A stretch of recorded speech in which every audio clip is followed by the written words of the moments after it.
8:46 a.m., New York City, New York. American Airlines Flight 11 is allegedly flown into the North Tower by Mohammed Atta. This is the widely known video of the attack, shot by Jules Naudet. At face value, it may not look like much. However, upon closer inspection, in case you missed it, one more time.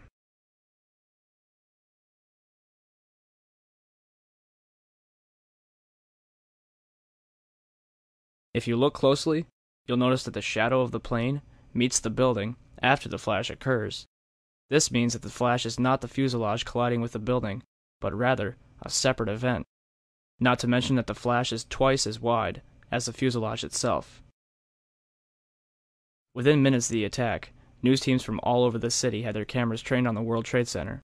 Therefore, the second impact was covered by almost every conceivable angle. This footage was shot by CNN. On the underside of the fuselage, an extra piece of equipment is visible.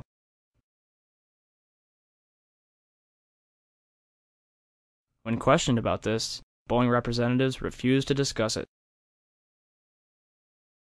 This is what the underside of a Boeing 767 should look like. The following footage is taken from the documentary Why the Towers Fell. Whoa, whoa, whoa. Bring it back.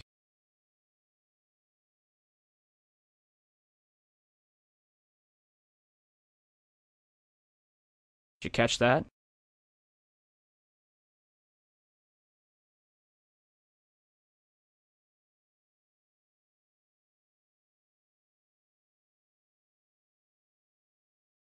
A missile is fired seconds before impact.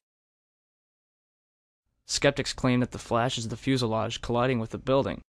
If that were the case, it would look like this. The flash is also present in footage taken by Evan Fairbanks,